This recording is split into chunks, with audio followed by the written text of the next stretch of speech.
하나님 아버지, 오늘도 거룩한 주일을 맞아 한 주간의 우리의 삶을 돌아보았습니다. 우리가 어떤 일이든지 다툼이나 허영으로 했던 일들이 있다면 불쌍히 여겨주시고, 또는 교만함으로 남을 하대하거나 무시했던 언사가 있었다면 용서하여 주시옵소서. 또 남들과 상관없이 자신의 일들만 돌아보며 자기 만족에 빠져 살아왔다면 마음을 돌이켜 회개하게 하여 주옵소서.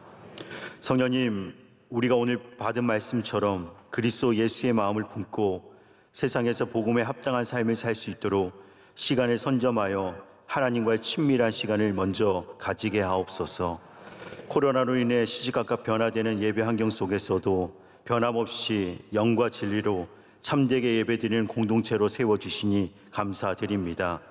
오늘 이 밤에도 우리가 성전에 함께 모여 예배드릴 수 있도록 인도해 주신 하나님께 감사드립니다. 지금 올려드리는 이 예배를 주님께서 기쁘게 흠양하여 주시고, 불가피 가정이나 다른 곳에서 드리는 교우들의 예배도 기뻐 받으시는 줄 믿습니다. 진액을 쏟으며 말씀을 준비하시는 담임 목사님께 모세처럼 하나님의 말씀을 전달하실 때 능력과 지혜를 주시며, 더불어 능력과 지혜로운 주님의 종으로 세워주실 줄 믿습니다. 늘 눈물로 기도하시는 담임 목사님의 눈물을 닦아주시며 일평생 기도의 눈물이 마르지 않게 하시고 눈물의 간구마다 응답하여 주시옵소서. 또한 담임 목사님의 신앙과 가정을 하나님의 강한 오른손으로 붙잡아 주시옵소서. 사랑하고 존경하는 원로 목사님과 사모님께 장수와 건강의 복을 주시며 자자손손이 무슨 일을 만나든지 형통하게 하옵소서. 또한 끊임없는 원로 목사님의 비전 선교 위에 불말과 불병거로 함께 하시며 복음을 전하시는 곳마다 성령의 기적과 이적이 나타나 죽은 자가 살아나고 병든 자가 고침받고 가난한 자가 부해지며 귀신들이 떠나가게 하옵소서. 이 나라에 은혜를 주시고 대통령에게 지혜와 명철을 주시며 이후의 삶도 잘 되게 하시고 새롭게 세워질 지도자들에게 하나님의 영을 부어주시사 대한민국을 하나님의 나라로 세워가는데 쓰이게 하옵소서. 모든 선교지마다 함께하여 주시고 특히 에티오피아 내전을 해결해 주시사 고통받는 자들을 구원하여 주시고 선교사님들과 여러 기관들을 보호하여 주옵소서. 다가오는 창립기념 음악회에 풍성한 은혜를 주시며 준비원들에게 사랑과 겸손을 주사 한 마음으로 잘 준비하여 하나님께 큰 영광이 되는 찬양의 제사가 되게 하옵소서. 수능 보는 수험생들에게 집중력을 주시고 지치지 않게 하시며 아픈 자들이 없게 하시고 또한 이 시험을 통해 시험 드는 자들이 없게 하옵소서. 청년대학부 비전집회에 은혜를 주옵소서. 부흥의 불길이 다시 일어나 성령이 불타는 청년대학부가 될 줄 믿습니다. 모든 피택자들이 이번 훈련을 통해 영적 회복과 성숙의 전환점이 되게 하시며 모두가 성숙한 직분자들로 세워져 여호수아와 같이 하나님의 교회와 하나님이 세우신 주의 종에게 충성하는 일꾼들 되게 하옵소서. 오늘도 이 예배를 준비하는 모든 자들에게 갑절의 은혜를 주시며 말씀 선포하시는 담임 목사님께 성령 충만함을 주시옵소서. 예수 그리스도의 이름으로 기도드립니다. 아멘. 오늘 우리에게 주시는 하나님의 말씀은 구약 성경 사사기 2장 1절에서 5절 말씀입니다. 사사기 2장 1절에서 5절 말씀은 구약 성경 362면쯤에 있습니다. 사사기 2장 1절에서 5절 말씀을 한 절씩 교독하시고 마지막 5절 말씀을 합독하시겠습니다.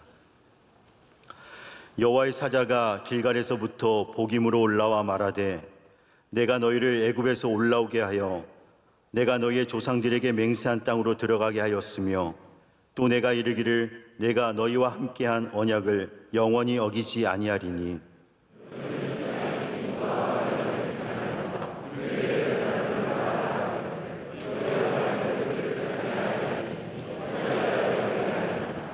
그러므로 내가 또 말하기를 내가 그들을 너희 앞에서 쫓아내지 아니하리니 그들이 너희 옆구리에 가시가 될 것이며 그들의 신들이 너희에게 올무가 되리라 하였노라.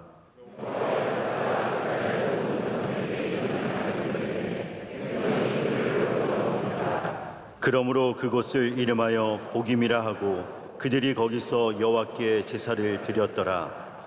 아멘.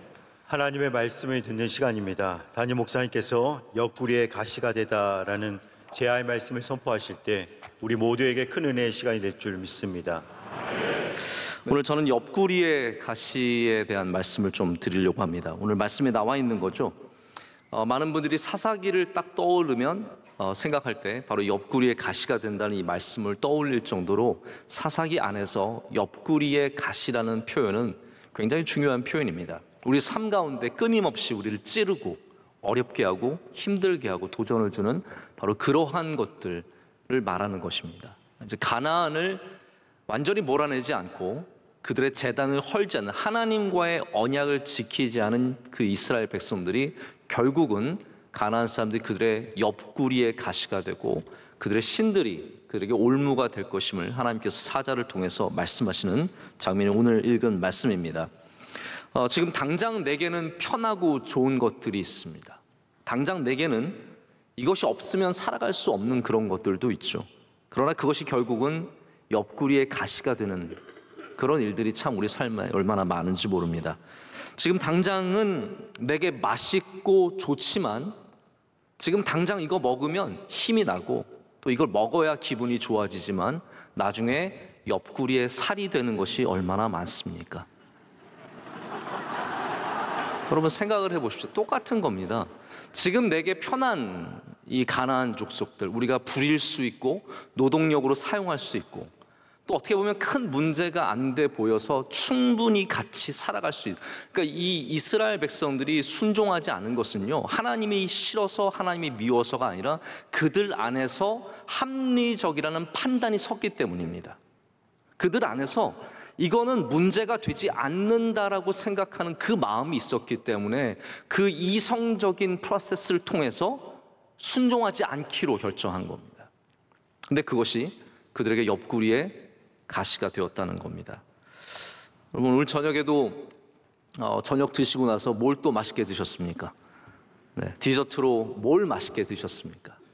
우리 도너츠도 먹고 아이스크림도 먹고 또 과일도 먹고 좋죠. 참 좋습니다. 그러나 내가 합리적으로 생각하기 이 정도면 괜찮다, 이 정도면 상관없다고 하는 것들이 사실은 우리 안에 쌓여가고 그런 것들이 결국은 우리를 어렵게 하는 것이 된다는 말씀입니다. 이스라엘 백성들, 제가 말씀을 드릴 때 사사기를 우리 시작하고 나서 가장 먼저 여러분께 드린 말씀이 무엇입니까? 이스라엘 백성이 불순종한 것이 아니라 절반의 순종을 했다는 것이죠. 절반의 순종을 택했는데 하나님을 섬겼고 하나님의 말씀을 들었지만 완전한 순종보다는 조금 더 편한 길, 완전히 순종하는 것보다는 조금 더 쉬운 길, 편한 길을 택한 것이 오늘 결국은 말씀에 나오는 것처럼 하나님의 말씀을 어기는, 하나님의 말씀을 전적으로 언약을 깨어버리는 일이 되어버리고 말았습니다. 그래서 하나님께서 오늘 이 지속적인 아픔이 될 것이다, 너희가 끊임없이 아픔이 될 것이다. 실제로 여러분께서 아시겠지만 다윗의 때까지 블레셋 사람들은 남아 있었고 계속해서 그들을 괴롭혔고, 특별히 사사기 안에서는 정말로 가나안 사람들 때문에 수많은 생명들이 너무나 안타깝게 죽어가고 고통을 당하고 침략을 당하고 빼앗겨가는 이런 아픔을 당하게 되었다는 것이죠. 올무가 되었다라고 말합니다. 올무는 무엇입니까? 트랩입니다. 우리를 딱 잡는 무엇을 말합니다. 죄가 올무가 된다는 것과 같은 맥락입니다. 우리를 굳게 잡는 힘이 되어서 옴싹달싹 못하도록 꽉 잡아버린다는 거죠. 지금 내가 눈 감고 넘어간 것이 나중에 그것이 우리의 올무가 됩니다. 지금 괜찮다라고 넘어갔던 것이 나중에 우리를 잡는 힘이 되어서 우리가 앞으로 나아가야 하는데, 위로 올라가야 하는데 막게 되는 그러한 수많은 올무가 됩니다. 왜 이스라엘이 이 사사 시대에 갇혀 있었을까요? 왜 이것을 탈피하지 못하고 이 가나안의 침략들을 이겨내지 못하고 계속 갇혀 있었을까요? 왜냐하면 바로 이 그들의 신들을 섬기는 올무를 스스로 자초한 일이 있었기 때문입니다. 그래서 하나님은 1장에 우리는 이미 이스라엘이 잘못한 내용들을 다 살펴봤습니다. 그런데 오늘은 직접 사자를 보내셔서, 메신저를 보내셔서 더 확실하게 어떠한 문제가 있는지를 보여주시고 가르쳐 주십니다. 근데 어디서 이 사자가 오냐면요, 길갈에서 옵니다. 성경은 그걸 굉장히 중요하게 적고 있는 겁니다. 이 사자가 길갈 사람이냐? 그런 게 아닙니다. 아모스가 마치 유다 사람으로서 이스라엘에 가는 그것이 상징성을 갖듯이 여기 이 길갈에서 오는 사자도 굉장히 중요한 의미를 갖고 있습니다. 왜 길갈에서 사자가 와서 복임해서 말씀을 선포하게 됩니까? 여러분, 길갈은 잘 아시겠지만 구약 성경에서 굉장히 여러 가지 의미를 갖고 있는 중요한 의미를 갖고 있는 곳입니다. 특별히 여호수아가 이스라엘 백성들과 함께 출애굽한 그 백성들을 이끌고 가나안 땅으로 들어가서 처음으로 하나님께 감사의 제사를 드렸던 곳이 길갈입니다. 여러분 기억을 하십니까? 우리 여호수아 말씀을 제가 여러분과 나눴거든요. 거기에 길갈이 많이 나오걸랑요. 기억을 하시죠? 이 길갈은 하나님께서 굉장히 기뻐하신 곳이고, 그래서 그들은 요단강으로 들어가서 거기서 돌을 12개를 가지고 나와서 12지파처럼 돌을 세우고 하나님이 여기서 우리를 승리하게 하셨다는 그 감사의 예배를 드리고 하나님과의 언약이 맺어지는 곳입니다. 또 길갈이라는 의미는 굴러간다는 의미죠. 그래서 수치를, 이 애굽에서의 그 노예의 수치를 굴려 버리셨다라는 뜻으로 길갈이라는 도시에서 이 모든 일들을 행했습니다. 자, 보십시오. 길갈은 어떠한 도시입니까? 왜 하나님께서 길갈에서 메신저를 보내셨을까요? 길갈은 하나님의 은혜를 기억하는 곳입니다. 다시 말하자면 너희가 그 은혜를 잊었다라고 말씀하시는 거예요. 너희가 처음에 들어와서 그 감격과 그 기쁨과 그 은혜를 잊었다라고 말씀을 하시는 겁니다. 왜 돌 기념비를 세웠습니까? 제가 한번 여러분께 상기시켜 드릴게요. 여호수아 안 찾으셔도 됩니다. 제가 읽어 드릴게요. 4장 6절과 7절에 이렇게 적혀 있어요. 후일에, 잘 보세요. 후일에 너희의 자손들이 물어 이르되, 이 일이 생길 거예요. 언젠가는 우리의 자손들이 물을 거예요.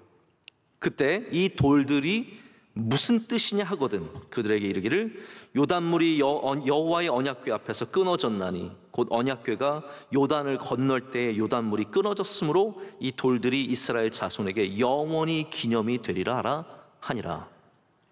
자, 보십시오. 언젠가 우리들의 기억이 끊어질 때가 옵니다. 합격했던 그 은혜, 그거 사라집니다. 너무너무 감사해서 그때 막 찬양하고 하나님 정말 감사했던 그 길갈의 은혜가 우리 안에서는 다 잊혀지게 되어 있습니다. 아이를 가졌을 때 그 은혜, 지금 그 아들을 보면 그 은혜가 생각이 안 나요. 이놈의 자식, 이놈의 새끼. 얘를 보고 있으면 그때 그 아들을 낳아서 품에 안았던 그 은혜가, 그 길갈이 하나도 생각 안 나는 거죠. 우리가 사업에 발전이 있었을 때, 아이들의 기도의 제목이 응답받았을 때, 우리가 이 새 성전에 들어왔을 때, 그 모든 순간들이 우리의 삶에는 길갈입니다. 길갈이 다 있어요. 누구에게나 길갈이 있어요. 우리 모두는 다 길갈의 은혜를 누렸는데 문제는 뭐냐면 후일에 그 길갈을 다 잃어버린다는 것이죠. 그래서 하나님께서는 지금 그 잃어버린 세대, 다 모든 것을 까먹고 하나님이 그들을 애굽에서 구해주시고 그 광야를 지나게 하시고 가나안으로 두고 계신 그 능력의 하나님의 그 모든 것 은혜를 까먹은 이 세대에게 길갈에서 메신저를 보내주시는 겁니다. 우리가 우리만 기억하고 살려면요, 이렇게 애쓸 필요 없습니다. 그냥 나만 잘 믿으려고 하면, 여러분 다 잘 믿으시잖아요. 뭐 그냥 우리 이렇게 그냥 예배 드리고 이렇게 그냥 살아가면 됩니다. 우리가 사실은 이렇게 애쓰는 이유는요, 우리의 다음 세대도 하나님을 경외하기를 원하기 때문이에요. 우리가 이렇게 노력하고 교회에서 철저하게 믿음을 지키고 예배를 지키고 수고하는 이유는 그냥 우리만 잘 믿기 위해서는 절대로 아니라는 것이죠. 우리의 다음 세대들과 그 다음 세대들과 끊임없이 그 세대들이 길갈을 알기 원하기 때문입니다. 세월이 빨리 지나갑니다. 1988년 여러분 올림픽 기억나십니까? 다 기억나시죠? 왜 안 기억나시는 척 하세요? 네, 기억 다 나시잖아요. 그때 저희 배재고등학교가 무슨 선수들이 연습하는 곳이었어요. 저 그때 너무 떨렸어요. 우리 학교에 와서 선수들이 연습을 하다니. 그게 1988년입니다. 근데 지금은 1988년생들이 노총각이 되어가고 있습니다. 생각해 보세요. 얼마나 세월이 빨리 지나갑니까? 2002년 월드컵 기억나시잖아요. 우리 학생들과 함께, 저는 그때 대학부를 섬기고 대학부 담당 교육자였는데 2002년에 우리나라와 스페인 경기 우리 대학부 예배 안 드리고 그 경기 봤어요. 우리는 저주받아 마땅해요. 그때 비밀은 아니었습니다. 우리 그때 다 합의하에 모든 교회의 질서 속에서 다 허락을 받아가지고 우리 스페인 경기 우리 그거 보면서 홍명보가 마지막에 그 슛아웃 해가지고 넣어가지고 우와 난리 나고, 그리고 또 은혜로운 예배를 드렸죠. 바로 그곳에서. 2002년이에요. 제가 2002년에 결혼했어요. 20년이 다 돼가요. 생각을 해보십시오, 여러분. 얼마나 세월이 빨리 지나갑니까? 이렇게 세월이 지나가는 가운데 우리들의 믿음의 이야기는 어느새 옛날 이야기가 되어버리고 맙니다. 우리 성전에, 새성전에 들어왔던 2011년도도 2012년도도 옛날의 이야기가 되어가고 있습니다. 그 가운데 하나님은 길갈의 사자를 여기로 보내주시는 거예요. 나 그때 너에게 은혜 주지 않았느냐? 너 그때 아이 낳았을 때 행복하지 않았느냐? 합격했을 때 너 그때 감사하지 않았느냐? 하나님 지금 그 이야기를 하시면서 우리에게 다시 돌아오라고 말씀하시는 거예요. 길갈로 돌아오라고, 그 은혜의 자리로 돌아오라고, 그 은혜를 기억하라고 하나님께서는 이 메신저를 보내주시는 겁니다. 근데 이스라엘 백성은 여호수아가 죽고 나서 하나님을 잊어버립니다. 길갈을 잊어버립니다. 그 내용이 바로 다음 절인 6절부터 10절까지 내용이에요. 이스라엘 백성들이 다 하나님을 잃어버리는 내용들이 여기에 나오고, 우리가 다음 주에 이 말씀을 나누겠지만 10절에 이렇게 되어 있습니다. 여러분 펴셨으니까 한번 보시죠. 우리 10절 말씀 다 함께 한 목소리로 읽겠습니다. 그 세대의 사람도 다 그 조상들에게로 돌아갔고 그 후에 일어난 다른 세대는 여호와를 알지 못하며 여호와께서 이스라엘을 위하여 행하신 일도 알지 못하였더라. 이스라엘은 살아가는 데 바빴고 가나안에 적응하는 데 바빴고, 그들은 거기서 많은 열매를 맺는 데 바빠서 하나님을 다음 세대에 알려주지 못했고 결국은 길갈을 잃어버리게 되었습니다. 그래서 하나님께서 길갈에서 올라온 사자에게 그것을 명했을 때 사람들은 너무 큰 충격을 받고 통곡하며 울게 됩니다. 그것에 바로 복임이라는 이름의 뜻이에요. 복임은 원래 어떤 지역에 있는지 모르지만 사람들이 여호와의 사자의 말씀을 듣고 너무나 통곡하였기 때문에 우는 자들이란 뜻, 복임이라고 해서 바로 이렇게 이름을 갖게 됩니다. 사무엘이 이스라엘 백성들에게 회개를 요구했을 때 그 미스바라는 광장을 기억하시죠? 미스바에서 회개를 요구했을 때 이스라엘 사람들이 옷을 찢고 하나님 앞에 회개해서 하나님의 은혜를 받습니다. 그런데 이 복임은 이 우는 자들, 똑같이 미스바도 울었고 복임도 울었어요. 하지만 이 복임의 회개는 진실되지 못했기 때문에 그들은 경제 공동체가 되어버린 가나안을 떼어버리지 못하고 그들의 재단을 결국은 헐지 못하고 사사기의 시대로 들어가게 됩니다. 자, 보십시오. 이게 복임이 나중에 일어난 일이 아니라 사사기의 오프닝이에요.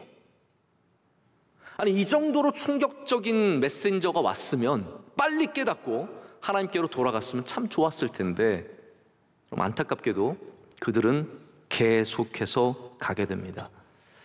저는 이런 말씀 여러분께 꼭 드리고 싶습니다. 사람들이 지금이 멈춰야 할 때라는 것을 잊을 때가 참 많습니다.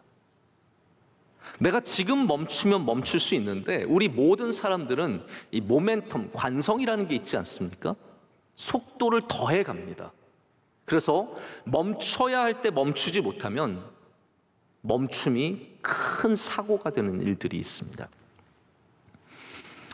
고속도로나 이제 길에서 차의 제어 장치가 고장 난다든지 차에 어떤 제동 장치가 문제가 생기는 경우들이 있습니다. 뭐 급발진이라는 것들도 있고 별의별 사고들이 있죠.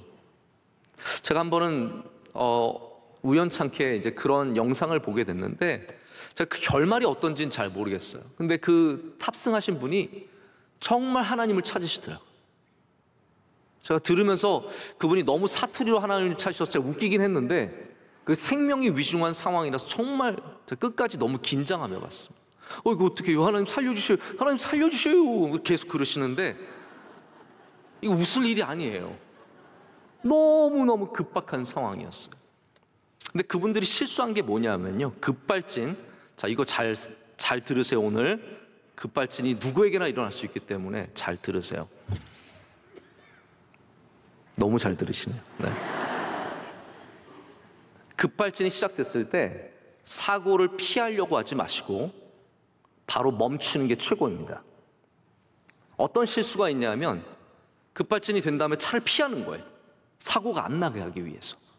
그러면 속도가 어떻게 됐으면 점점 더 붙죠. 처음에 40km였던 것이 60km가 되고 순식간에 100km가 되고, 그리고 고속도로에서 그걸 피하다 보면 결국 160, 180km까지 되고, 그 다음에는 부딪히면은 사망에 이를 확률이 굉장히 높아지는 겁니다. 무서우시죠? 여러분, 우리가 지금 그렇게 빨리 달리고 있습니다. 멈출 줄 모르고 제어할 줄도 모르고 어떻게 살아야 할지도 모르는데 이미 관성이 붙었기 때문에 무조건 달려가는 겁니다. 성공의 길로, 욕망의 길로, 잘 되는 길로, 남들에게 칭찬받는 길로, 세상 사람들 다니는 길로 그냥 마구마구 달려가고 있습니다. 오늘 저녁이 여러분에게 길갈로 돌아갈 수 있는 날이 되시기를 축복합니다. 이 시간 우리가 이 발걸음을 멈출 수 있다면, 이거 쉽지 않습니다. 제가 아무리 이렇게 말을 해도 결국은 다시 밖에 나가서 힘차게 세상으로 달려갈 사람들이 우리 가운데 얼마나 많이 있을 수 있겠습니까? 손해를 보더라도 지금 멈추는 것이 은혜일 수 있습니다. 내가 지금 당장 본전 못 찾더라도 여러분 너무 본전 찾을 생각하지 마세요. 본전을 못 찾더라도 지금 멈추는 것이 차라리 여기서 사고를 내는 것이 훨씬 더 나은 선택일 수 있다는 겁니다. 이스라엘은 생각보다 빨랐습니다. 가속도가 생각보다 빨리 붙었습니다. 그래서 울었지만 멈추지 못했습니다. 그들은 통곡했지만 길갈로 돌아가지 못했습니다. 복임에 머물러 있었고, 그들은 끊임없이 우상을 섬겼고 가나안과 교류했고 가나안 사람들과 살았고 그들을 사랑했고, 결국은 그들이 멸망의 길을, 이 길고도 긴 아픔의 사사기의 시대를 지나가게 됩니다.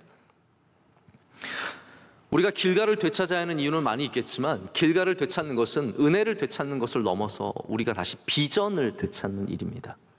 비전을 되찾는 일. 이 시대의 길갈은 여러 가지 의미로 존재할 수 있는데 그 중에 하나가 저는 비전이라는 생각을 갖습니다. 비전은 그냥 단순한 꿈을 말하는 것은 아닙니다. 우리가 함께 붙잡을 수 있는 공동의 무엇을 비전이라고 합니다. 그건 꿈만을 말하는 것은 아니죠.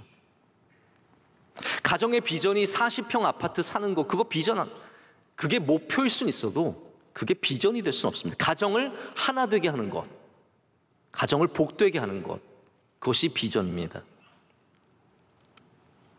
가정이 40평 아파트도 중요하지만 우리 조부모님들이 수고하신 그 삶의 터전을 기억하고 부모님들의 수고와 애씀을 기억하는 것이 어쩌면 더 훌륭한 비전일 수 있지 않겠습니까? 미국의 앤디 스탠리라고 하는 목사님이 계시는데, 이분이 성공하는 사역자 7가지 습관이라는 책을 쓰셨어요. 아주 오래된 책입니다. 이분은 거기서 비전이 굉장히 중요한 것이다, 중요한 습관이다라고 얘기를 합니다. 자, 교회는 보이죠. 이 세상에 뭐 보이지 않는 교회도 있고 보이는 교회, 우리가 신학적으로 여러 가지 얘기를 할 수 있는데, 이 보이는 교회 안에서 지금 우리는 예배를 드리고 있습니다. 우리 지금 교회 보이잖아요. 혹시 안 보이세요? 네, 다 교회 보이고 교인들이 보이고 예배가 다 보이잖아요. 굉장히 비주얼한 겁니다. 근데 여기서 우리를 하나 되게 하는 것은 안 보이는 것들이에요. 우리는 예수 그리스도를 통해서 하나가 됩니다. 우리는 명성교회의 고유한 비전들, 바로 오직 주님의 비전, 7년을 하루같이의 비전을 통해서 하나가 되고 그것을 공유합니다. 제가 금요일 저녁에 우연히 이스라엘 대사님의 이제 초청을 받아서 안식일 저녁을 같이 했습니다. 샤밧 디너라고 하죠. 제가 그걸 하게 된 계기가 있어요. 우리 대사님이 한 몇 개월 전에 저희 교회를 방문하셨는데, 제가 히브리 대학에서 그 연구 교수로 있었을 때 얘기를 잠깐 전하면서, 제가 그때 히브리 대학에 3주 동안 교수회관에서 머물고 있었는데 안식일 날 너무 쓸쓸했다. 안식일 날 히브리 대학, 여러분 히브리 대학은요, 안식일이 딱 시작이 되면 학교가 다 문을 닫습니다. 그리고 들어오지도 못하고 나가지도 않아요. 거기는 완전 섬이 돼요. 그래서 그 큰 히브리 대학에 사람이 저 혼자예요. 제가 굉장히 부자로 몇 번 살았어요. 완전 제가 혼자서 다니고 있으면 저랑 고양이밖에 없어요. 고양이들 돌아다니고 저 있고 가끔 까마귀 왔다 갔다 하고 그게 전부이거든요.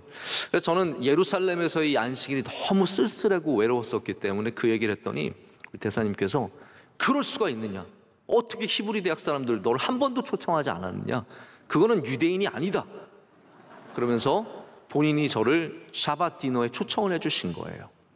그래서 갔는데 이분이 저희 교회를 많이 숙제를 하셨어요. 명성교회가 어떤 교회인지, 명성교회 전통이 무엇인지 많이 숙제를 하신 다음에 저한테 갑자기 명성교회는 7년을 하루같이가 중요하다면서요?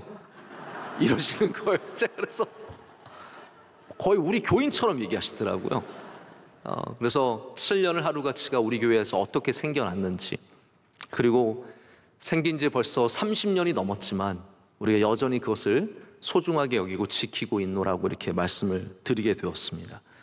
여러분, 우리 명성교회가 하나 되고 명성교회가 믿음을 지키는 것은 성전 크기가 크기 때문이 아닙니다. 우리 안에 함께 누리는 이 비전이 있기 때문이죠. 함께 누리는 비전. 우리의 비전은, 자 이제 우리 지금부터 세계에서 가장 큰 교회가 됩시다, 이게 아니라는 거예요. 자, 여기 혹시 아멘 하실까 봐 빨리 아니라고 말씀을 드리는 거예요. 네? 이게 아니라는 거예요. 우리의 목표는 장로교회 중에서 세계에서 가장 큰 교회가 되고 가장 많은 것을 갖고, 이게 비전이면 그 교회는 속도를 제어할 수 없는 그러한 교회가 되어버리고 마는 것입니다.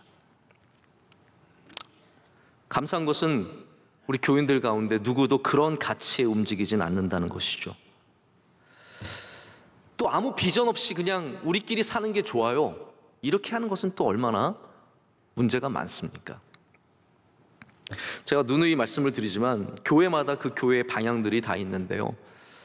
지난번에 미국에 가서 만났던 교회 장로님이 은퇴를 하시는데, 제가 그곳에 가서 이제 축복을 하고 같이 식사를 하게 되어서 장로님 여러분들과 담임 목사님들과 식사를 하게 되었는데, 제가 그래서 목사님 이제 교회 정말 귀하게 섬겨서 이 교회가 많이 성장하고 발전했으면 좋겠습니다, 이게 덕담이잖아요. 그랬더니 우리 그 은퇴하시는 장로님이 딱 그러시는 거예요. 아니요, 우리 교회는 이 정도면 됐습니다, 그러시는 거예요. 이 정도면 됐습니다. 여러분, 이 정도라는 말이 무슨 말일까요? 내가 편하고 내가 좋고 내가 영향력이 있고 내가 인정받는 바로 그 정도를 말하는 거겠죠. 여러분, 교회가 내가 의미 없어지고 내가 부족해져도 하나님의 사역에 쓰임받는 교회가 좋은 교회입니다.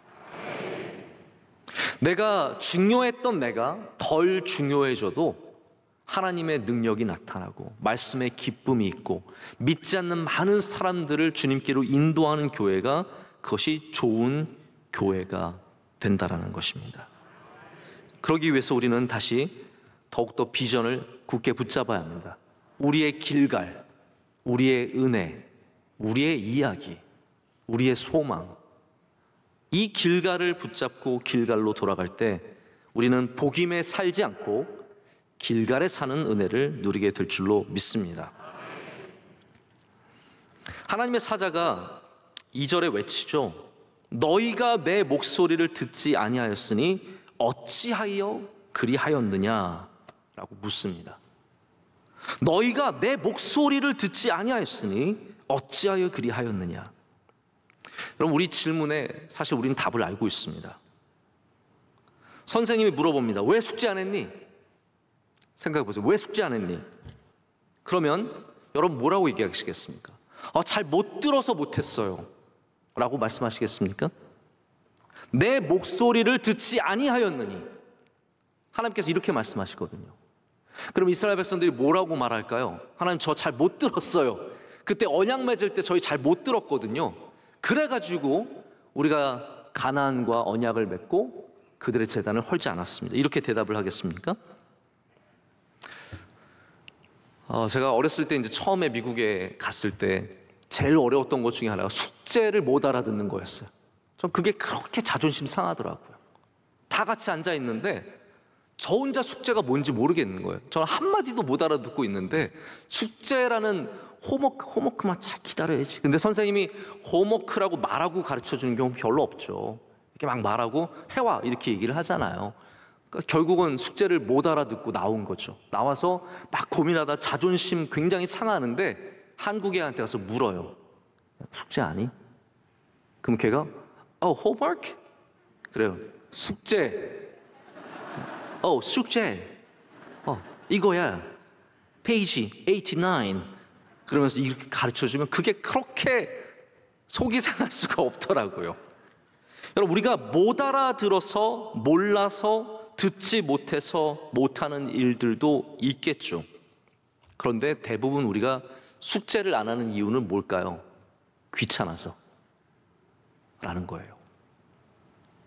힘들어서, 하기 싫어서. 이스라엘은 왜 하나님의 음성에 순종하지 못했느냐?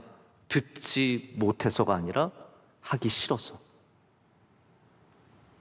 그렇게 살기 싫어서, 그게 힘들어서 안 한 겁니다. 가나안 족속을 왜 멀리하지 않았느냐? 가나안 족속들과 함께하는 게 편했기 때문이죠. 지난주에 드린 말씀이 그런 거잖아요. 그들을 경제 공동체로 같이 데리고 그를 부리고 있는 것이 너무나 편하기 때문에 절대로 이거를 포기를 못하게 되는 겁니다. 숙제를 몰라서 못한 것이 아니라 알지만 안 한 것. 하나님의 음성을 듣지 못해서 순종하지 못한 것이 아니라 들었지만 순종하기를 거부한 것이 이스라엘 백성들의 현 주소입니다. 이 가운데 하나님께서 바로 옆구리의 가시에 말씀을 주시고 올무에 말씀을 주십니다. 우리 오늘 머릿속에 남아있는 단어가, 계속해서 남는 단어가 옆구리의 가시거든요. 근데 이 단어를 제가 좀 이렇게 찾아보고 알아보다 보니까 이런 얘기가 있어요. 우리 말씀에는 옆구리에 가시라고 되어 있고 여호수아에서도 여러분 이 말씀이 나오는 걸 아셔야 됩니다. 여호수아가 앞으로 너희가 그렇게 하면은 가나안 족속들이 너희의 옆구리에 채찍이 될 것이다 라고 말한 것이 여호수아 23장에 나옵니다. 그렇기 때문에 여기 옆구리에 가시라는 표현은 굉장히 정상적인 표현이고 합당한 표현입니다. 그런데 히브리 성경에는 가시라는 단어가 없대요. 옆구리만 있다라는 거죠. 그래서 많은 사람들이 이게 좀 뭔가 잘못된 게 아니냐, 우리가 맥락을 보니까 뭐가 들어가는 것이 좋다라고 해서 가시라는 단어를 넣었다라는 그런 얘기가 있습니다. 근데 옆구리라는 단어만으로도 충분히 설명이 가능한 걸 여러분들이 아셔야 됩니다. 성경에서 보통 옆구리라고 말할 때는, 여러분 하와를 하나님께서 창조하실 때 성경에 어떻게 되어 있습니까? 아담의 어디에서 뼈를 꺼내세요? 다리에서 꺼내세요? 여러분 이거 정도는 우리 초등학생들도 알거든요. 옆구리에서 꺼내세요. 다시 말하자면 옆구리라는 것은 우리에게 가장 친밀한 것, 가장 가까운 것, 바로 그런 것들을 옆구리라고 표현한다라는 겁니다. 가나안이 옆구리가 되었다는 말은 무슨 말일까요? 너희가 그들과 뗄래야 뗄 수 없는 친밀한 관계가 되었다는 말씀이라는 거예요.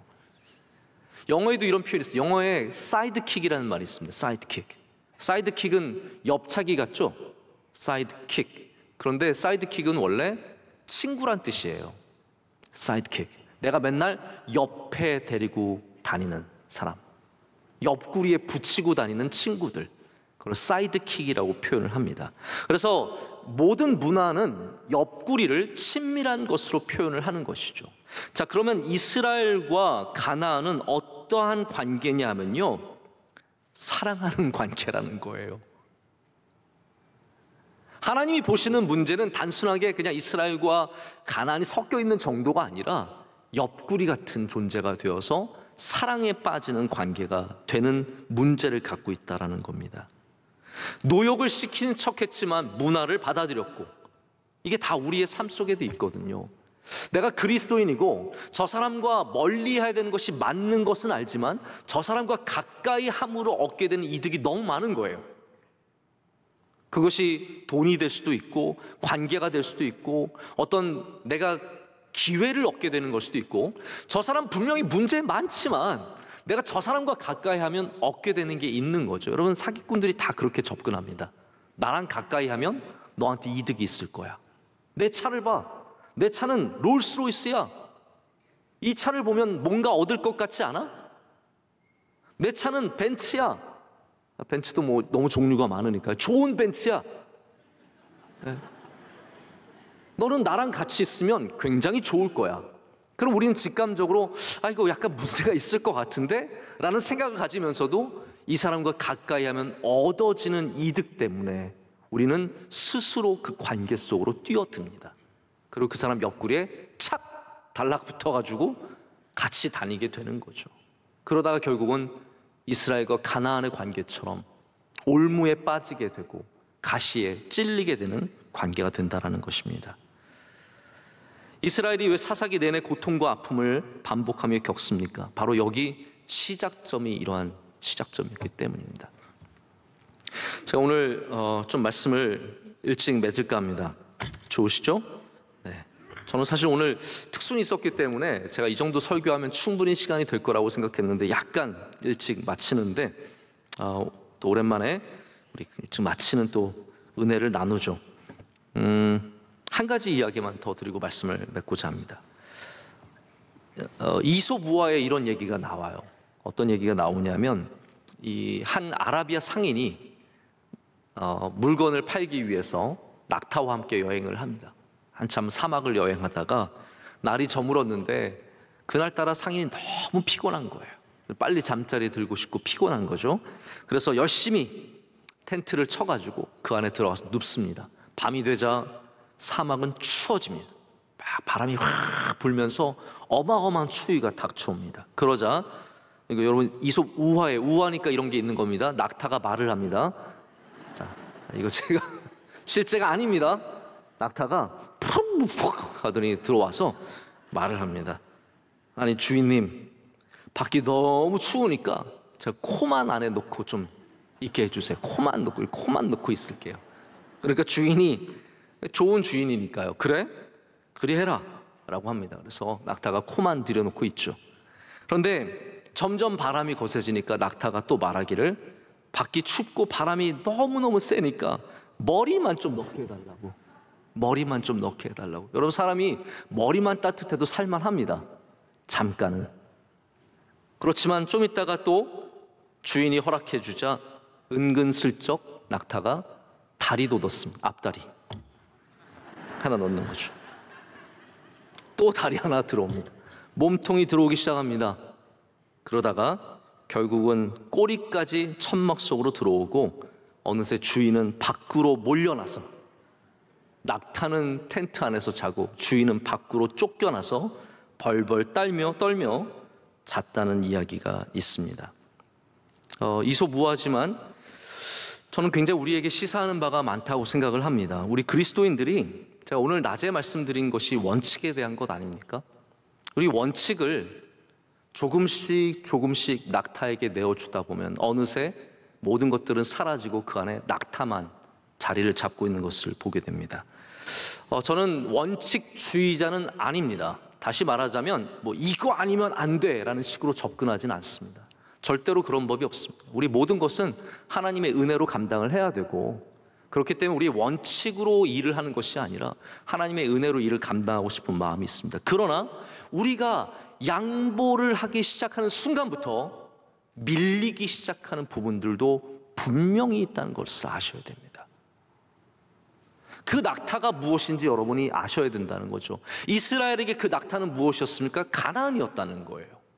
이스라엘이 처음에는 한 민족을, 한 족속을, 한 도시를 차마 무너뜨리지 못해서 살려줬습니다. 그리고 좀 쉽게 베델을 정복하기 위해서 가나안 족속과 언약을 맺었습니다. 그러나 이거 하나하나가 다 낙타가 그 텐트 안으로 들어오는 모양과 똑같다는 것이죠. 결국은 이스라엘은 이 가나안 땅에서 몰아내지 못한 가나안 족속들 때문에 끊임없이 목숨을 잃고 전쟁에 휩싸이고 핍박을 당하며 어려움을 당하는 그러한 삶이 되어버리고 말았습니다. 여러분, 우리는 믿음의 자리를 지키는 사람들이 되어야 합니다.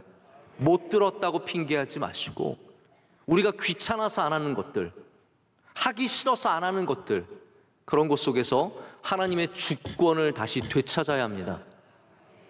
그래서 편한 신앙생활이 아니라 좀 불편하더라도 우리 믿음을 지키는, 길가를 지키는 신앙생활이 될 때 우리 가운데 복임에서 우는 자가 없을 줄로 믿습니다. 저는 이거 너무 중요하다고 생각합니다. 여러분, 제가 바라는 건 그거예요. 우리 성도들 가운데 복임에서 우는 사람이 없었으면 좋겠습니다. 통곡하며 내가 왜 그때 그 말씀을 듣지 않았을까? 내가 왜 그때 멈추지 않았을까?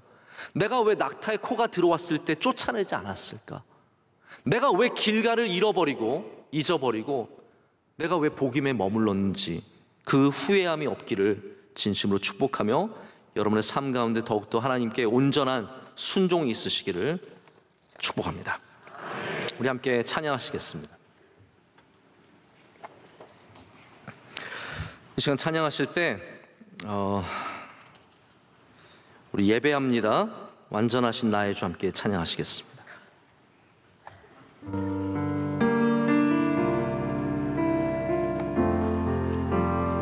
완전하신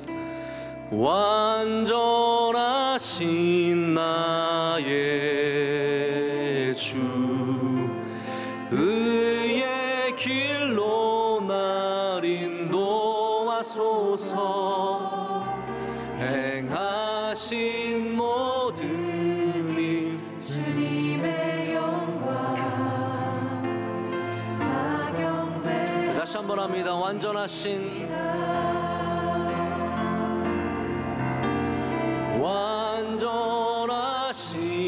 나의 주, 의의 길로 날 인도하소서.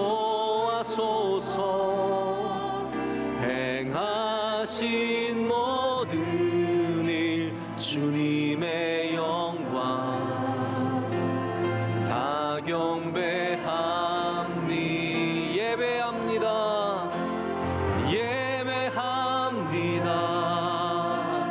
찬양합니다. 주님만 날 다스리소서. 예배합니다. 찬양합니다. 주님 홀로 높임 받으소서. 다시 한번 완전하신 나의 주, 완전하신 나의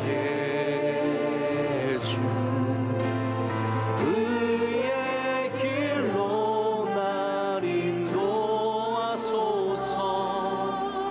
행하신 모든 일 주님의 영광 다 경배합니다. 다 경배합니다.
주님만 날 다스리소서.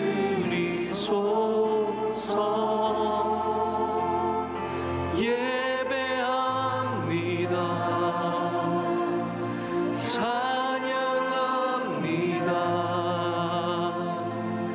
주님 홀로 높임 받으소서. 우리 다 함께 이 시간 기도하기를 원합니다. 우리 주신 말씀을 조금 더 여러분 안에서 생각을 하셨으면 좋겠습니다. 나에게 주신 길갈이 어디인지, 내가 받은 그 은혜의 장소들이 어디였는지, 우리 다시 한번 그곳으로 돌아가 주님을 기억하기를 원합니다.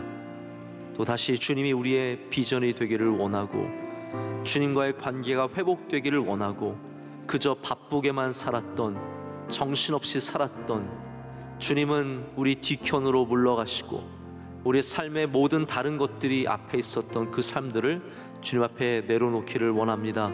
우리 그곳에서 길갈의 말씀처럼 그 모든 것들을 굴려버리고 이제 다시 주의 반석을 붙잡고 주의 십자가를 붙잡기를 소망합니다. 기도하실 때 주님, 길갈이 회복되게 하여 주시옵소서. 하나님, 우리가 듣지 못해서 순종하지 못한 것이 아니라 우리가 하기 싫었고 우리가 귀찮았습니다. 주님, 용서하여 주시옵소서. 주의 말씀을 더 굳게 붙잡게 하시며 우리의 원칙을 더 바로 세우게 하여 주시고, 그 든든한 반석 위에 선 인생이 되게 하여 주시옵소서. 우리 안에 예배가 회복되게 하시고, 말씀이 회복되게 하여 주시고, 뜨거운 마음을 다시 되찾게 하여 주시오며, 하나님, 우리 안에 있는 수많은 가나안들을 몰아내는 은혜가 있게 하여 주시옵소서. 우리 두 손 들고 주님의 이름을 부르시고 기도하겠습니다. 주여, 주여, 주여. 아버지 하나님,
오늘도 우리를 찾으시고 우리를 부르시는 하나님 아버지, 감사합니다. 우리 앞에 서 있는 길갈에서 온 사자의 음성에 귀를 기울입니다.